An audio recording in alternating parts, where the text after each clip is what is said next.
உறவினர்களே, நண்பர்களே, செங்கத்தில் வசிக்கும் எனது அண்ணன் மார்கபந்து, வசந்த அண்ணி இவர்களின் மகன் வடிவேலு 32 வயதாகிறது. அவரது மனைவி, குழந்தைகள், தாய் தந்தை, உடன்பிறப்புகள் நம்மையெல்லாம் மீளா துயரத்தில் விட்டுவிட்டு இன்று வைகுண்ட ஏகாதசி சிறப்பான நாளில் முக்தி அடைந்து விட்டார். அவர் நேரடியாக வைகுந்தம் சென்று அவர் ஆன்மா சாந்தி அடையும். இருந்தாலும் மனவேதனையாக உள்ளது. திருச்சிற்றம்பலம். உறவினர்களே, நண்பர்களே, எனது அண்ணன் மார்கபந்து வசந்தா தம்பதியரின் மகன் வடிவேலு அவர்கள் நம்மையெல்லாம் மீளா துயரத்தில் விட்டுவிட்டு ஈசனடி சேர்ந்து விட்டார்கள். அவருடைய ஆன்மா சாந்தி அடையவும், அவர்கள் இந்த குடும்பத்திற்கு குலதெய்வமாக இருந்து அவர்கள் பிள்ளைகளையும் எல்லோரையும் காத்து அருள வேண்டி அனைவரும் சிவபுராணம் பாடுகின்றோம்.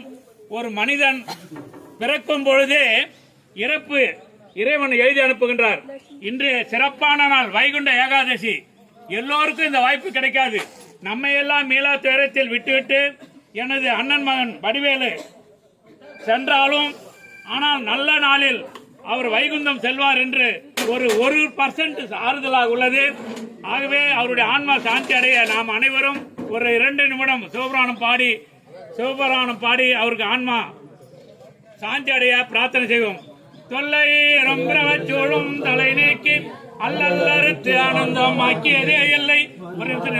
இருக்கும் வரவூர் எங்கோன் திருவாதகம் என்னும் தேன் நமச்சிவாய வாழ்க, நாதன் தாழ்வாழ்க, இமைப்பொழுதும் என் நெஞ்சில் நீங்காதான் தாழ்வாழ்க, கோகழி கண்ட குரு மனிதன் தாழ்வாழ்க, ஆகமும் ஆகி நின்று அன்னிப்பா தாழ்வாழ்க, ஏகன் அநேகன் இறைவன் நடிவாழ்க, வேதம் எடுத்தாண்ட வேந்தன் நடிவல்க, பிறப்பருக்கம் பிஞ்ச வெந்தன் பெய்கடல்கள் வெல்க, புறத்தார்க்கு ஏயோந்தன் பூங்கடல்கள் வெல்க, கரங்குவார் மகளும் கொண்டடல்கள் வெல்க, சிறங்குவார் வங்கி வைக்கும் சீரோன்கள் வெல்க, ஈசன் அடி போற்றி, எந்த அடி போற்றி, தேசம் அடி போற்றி, சிவந்தே அடி போற்றி, நேயத்தே நின்ற நிபுணன் அடி போற்றி, மாய பிறப்பருக்கும் மன்னன் அடி போற்றி, சீரார் பெருந்துரையும் நம் தேவன் அடி போற்றி, ஆறாதென்பம் மருளும் மலை போற்றி, சிவனவனின் சிந்தனையில்